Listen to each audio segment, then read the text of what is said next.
आखिरकार केंद्र सरकार को आरबीआई कितना देगी डिविडेंड, इसका ऐलान हो ही गया। चलिए जानते हैं इसकी पूरी जानकारी वीडियो में आगे। देखिए, सरकार को फाइनेंशियल ईयर साल 2025 के लिए भारतीय रिजर्व बैंक की तरफ से 2.69 लाख करोड़ रुपए के करीब के डिविडेंड का भुगतान किया जाएगा। ये पिछले साल के दिए गए 2.1 लाख करोड़ रुपए से अधिक है। इस पैसे से सरकार को इस साल फिस्कल डिफिसिट को 4.4% तक कम करने में मदद मिलेगी।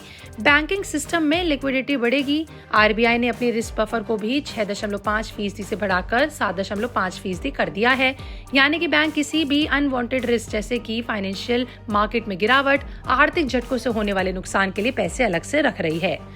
देखिए, शुक्रवार को आरबीआई सेंट्रल बोर्ड की मीटिंग में अधिकारियों ने दुनिया भर में और भारत में आर्थिक जोखिम की समीक्षा की और मोदी सरकार को 2.68 लाख करोड़ रुपए के डिविडेंड ट्रांसफर किए जाने की मंजूरी दी।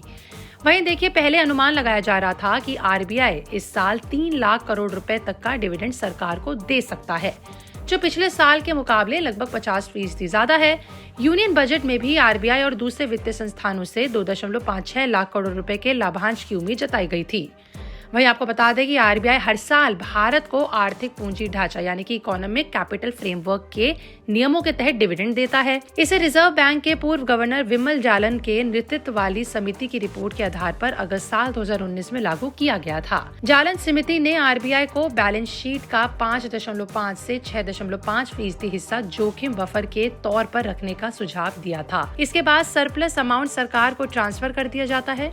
इस रकम का इस्तेमाल सरकार राजकोषीय घाटे को कम करने, तमाम विकास कार्यों में और अपने खर्चों को पूरा करने के लिए करती है।